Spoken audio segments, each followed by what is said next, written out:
રાધનપુર ખાતે આવેલ સેવા સદન ખાતે શ્રીજી નગરના રહીશો દ્વારા આવેદનપત્ર આપી પ્રત્યેક ધરણા ઉપર બેઠા 7 વર્ષથી નગરપાલિકા દ્વારા પીવાનું પાણી ના આપવા બાબતે રજૂઆત કરવામાં આવી હતી।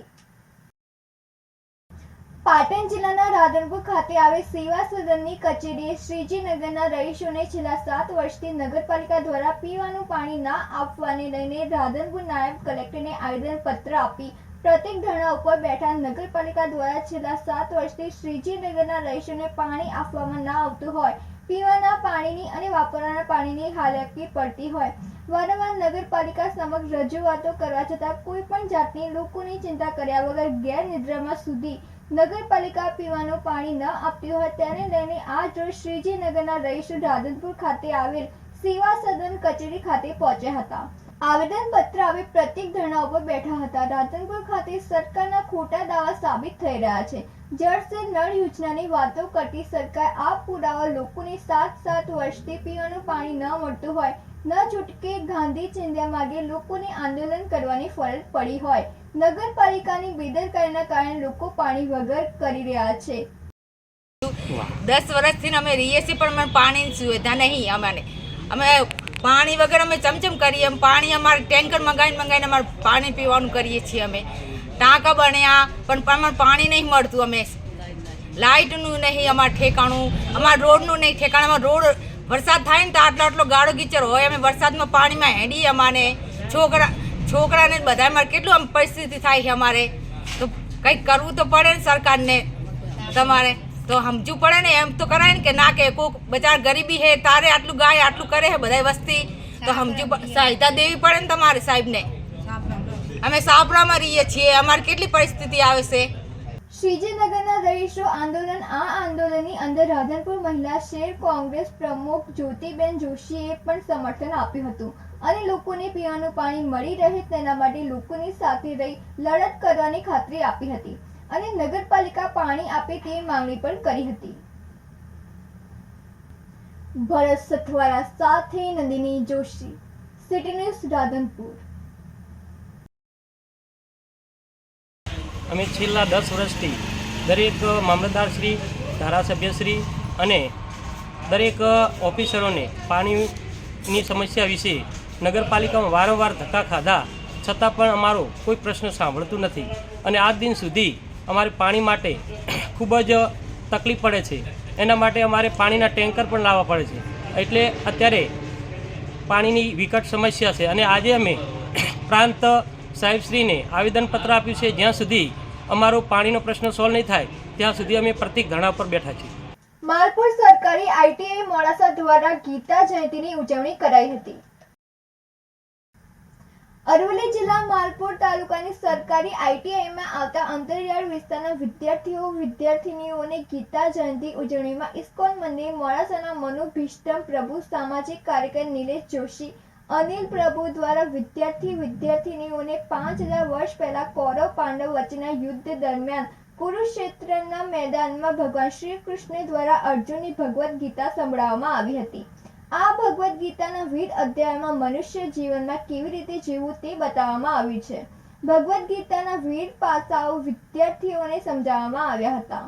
આ સમગ્ર કાર્યક્રમનું આયોજન આઈટીઆઈ પ્રિન્સિપલ પારેખ સાહેબ, કિરણ ત્રિવેદી અને સ્ટાફ દ્વારા કરવામાં આવ્યું હતું। ભરત કડિયા સાથે નંદિની જોશી, સિટી ન્યૂઝ માલપુર। રાધનપુર તાલુકાના પ્રેમનગર ગામ ખાતે થયેલા વિકાસના કામોમાં ભ્રષ્ટાચાર થયેલ હોય તેવું ગામ લોકોના આક્ષેપ સાથે તપાસની માંગણી કરતા તાલુકા પંચાયતની ટીમ પોલીસ બંદોબસ્ત વચ્ચે તપાસ માટે પ્રેમનગર ગામ ખાતે પહોંચી હતી। પાટણ જિલ્લાના રાધનપુર તાલુકાના પ્રેમનગર ગામે 2018 થી 2024 સુધી થયેલા વિકાસના કામોની અંદર હલકી ગુણવત્તાના કામગીરી થયેલી હોય, સાથે કામોની અંદર ભ્રષ્ટાચાર થયેલો હોય અને મંજૂર થયેલા કામો ના થયેલા હોય તેવો આક્ષેપ સાથે ગામના લોકો દ્વારા 3 મહિના અગાઉ તપાસની માંગણી કરવામાં આવી હતી। તેને ધ્યાનમાં રાખીને તાલુકા પંચાયતના તાલુકા વિકાસ અધિકારીએ એક ટીમ બનાવી તપાસ અર્થે પ્રેમનગર ગામ ખાતે મોકલી હતી। તેની અંદર થયેલા કામોની તપાસ કરવામાં આવી રહી છે, સાથે રેકોર્ડની તપાસ પણ કરવામાં આવી રહી છે। ગામ લોકોનો આક્ષેપ છે કે જે વિકાસની ગ્રાન્ટ આવી હતી તેની અંદરથી મોટાભાગની ગ્રાન્ટ માત્ર કાગળ ઉપર જ વપરાયેલી છે. આ કામગીરી સાથે જોડાયેલા કોન્ટ્રાક્ટર, સરપંચ, તલાટી કમ મંત્રી અને મંજૂર કરનાર અધિકારી સહિતના લોકો ઉપર ભ્રષ્ટાચારના ગામ લોકોએ આક્ષેપ લગાવ્યા હતા. યોગ્ય તપાસ થાય, સરકારના નાણાંનો થયેલો ભ્રષ્ટાચાર બહાર આવે, ભ્રષ્ટાચાર કરનાર સામે કાયદેસરની કાર્યવાહી થાય તેવી માંગણી કરવામાં આવી હતી. લાખો રૂપિયાના કામોમાં ગેરરીતિ થઈ હોય તેવો ગામ લોકોનો આક્ષેપ છે. ભરત સથવારા સાથે નંદિની જોશી, સિટી ન્યૂઝ, રાધનપુર. મેં સાહેબ ગામના અંદર છું. આજ દિવસ સુધી ગામના આટલા લોકો અહીંયા તમારી સાક્ષીમાં હાજરી છે, પણ જ્યારે સફાઈનું આજ દિવસ સુધી 0% આ ગામની સફાઈ છે. ગામનું બોર્ડ પણ દેખાતું નથી, એકદમ 0% સાફ સફાઈનું છે. ગટરની લાઇનમાં જુઓ તો એટલો મોટો ભ્રષ્ટાચાર છે, પેવર બ્લોકમાં જુઓ તો એટલો મોટો ભ્રષ્ટાચાર છે. અને જે જૂના કામો હતા એ કામોને રિપીટ કરી અને એની અંદરથી પૈસા ઉપાડેલા છે અને એને એવી રીતે દર્શાવી અને પૈસા ઉપાડેલા છે. જે વિકાસના કાર્યો ખરેખર થવા જોઈએ એને સમયે અમારા ગામમાં એકદમ 0%નું કામ છે. તો તમારી માગણીઓ શું? અમારું માગણી સાહેબ એક જ છે કે આ સરપંચને અમે બહુ રજૂઆતો કરી, તાલુકામાં, જિલ્લામાં બધે રજૂઆતો કરી, પણ જાણે એક બધા અધિકારીઓ આ તંત્રની અંદર સંડોવાયેલા હોય એવું લાગે છે. અમને વારંવાર અધિકારીઓનું પ્રેશર આવ્યું. જે રિટાયર્ડ જે અહીંથી અધિકારીઓ જે બીજી જગ્યાએ જતા રહ્યા એ લોકોએ અમને ઓફર આપી કે તમારે શું જુએ છે, કેટલા પૈસા જુએ છે, આવી અમને ઓફર આપી. પણ સાહેબ અમે અમારા આરટીઆઈ કરી છે, મેં અમારા ખિસ્સા ભરવા માટે કે અમે યુવાનોએ ખિસ્સા ભરવા માટે નથી કરી, એક ગામના હક અને અધિકાર માટેની આરટીઆઈ કરેલી છે. સાહેબ એ કયા અધિકારી હતા કે તમને ઓફર આપી આ વાત? સાહેબ એ હું અત્યારે બધાની સામે નહીં કહી શકું, પણ જ્યારે સમય આવશે ત્યારે હું આપને બધાની સામે ખુલીને પણ કહી શકીશ કે જે અધિકારીઓએ અમને લાલચ આપી હતી કે તમે આરટીઆઈ છોડી દો, તમને તમારું પૂરતું કામ કરી દઈશું, પૈસા આપીશું, બધું અમને લાલચ આપી છે. પણ છતાં સાહેબ એના માટે થઈને આજે 4 મહિના જેટલો સમય થઈ ગયો, એના માટે થઈને જ આ કાર્યમાં વિલંબ થયો છે. કારણ કે એમને એવું હતું કે ખરેખર સમાધાન થઈ જશે, પણ અમે આરટીઆઈ અમારા ખિસ્સા ભરવા માટે નથી કરી. અમે એક ગામના જાગૃત યુવાન તરીકે આ ગામના લોકો, ગરીબ લોકોનો હક અને અધિકાર છીનવાય નહીં. અને આ ગામ પણ ભલે અમે શરૂઆત લેટ કરી છે, પણ અમારી આગળની શરૂઆત ગ્રેટ હશે એવો અમને વિશ્વાસ છે. અને ગામ લોકોએ અમને જે બધું હવે શું માગણીઓ? અમારી માગણી એક જ છે કે જે સરપંચને જે પોતાના યુવાનો થકી, જે ગામના આગેવાનો થકી જે સરપંચને ચૂંટ્યો, ખરેખર એને વિકાસલક્ષી જે કાર્ય કરવા જોઈએ એને વિકાસલક્ષી એક પણ કાર્ય કર્યું નથી. આજે યુવાનો રજડી રહ્યા છે, આગેવાનો રજડી રહ્યા છે. ઘણા લોકોએ પોતાના એક દીકરા સમાન તરીકે એમને ચૂંટ્યા, ત્યારે ઘણી બધી આશા અને અપેક્ષાઓ હતી, એની અમે એકદમ 0% કાર્ય કર્યું છે. તો અમારી એક જ સરકારશ્રીને વિનંતી છે કે ખરેખર આવા લોકોને જો તમે પદ ઉપરથી નહીં હટાવો તો આ ગામમાં ખરેખર આ ગામ દેવામાં ડૂબી જશે. આ ગામમાં જે વિકાસ થવાની જગ્યાએ આ ગામ બહુ નીચે દબાઈ જશે. તો મારી વિનંતી છે કે આવા લોકોને તાત્કાલિક સસ્પેન્ડ કરવા જોઈએ. ઈડર કોંગ્રેસ સમિતિ દ્વારા વેટ મુદ્દે ઈડર પ્રાંત અધિકારીને આવેદનપત્ર આપવામાં આવ્યું હતું. ઈડર કોંગ્રેસ પક્ષના હોદ્દેદારો અને કાર્યકરોએ અલગ અલગ 3 મુદ્દાને લઈ ઈડર પ્રાંત કચેરી ખાતે એકત્ર થઈ સૂત્રોચ્ચાર કર્યા હતા અને ઈડર પ્રાંત અધિકારીને આવેદનપત્ર પાઠવ્યું હતું. જેમાં તાજેતરમાં ઈડર વિસ્તારમાં છેલ્લા 25 વર્ષથી ધારાસભ્ય, મંત્રી, અધ્યક્ષ રહી ચૂકેલા અને હાલના ધારાસભ્ય રમણલાલ વોરા ખોટા ખેડૂત ખાતેદાર બનેલ હોય અને સમાચાર પત્રો તેમજ ટીવી મીડિયામાં વારંવાર સમાચાર આવતા હોય આ વિસ્તારના ધારાસભ્ય ખોટા ખેડૂત બનેલ છે તેવું દર્શાવે છે. તો આ બાબતે તટસ્થ અને નિષ્પક્ષ તપાસ કરી જો આ ધારાસભ્ય ખોટા ખેડૂત બનેલ હોય તો એમના પર કાયદેસરની કાર્યવાહી કરવા કોંગ્રેસ પક્ષની માંગ છે.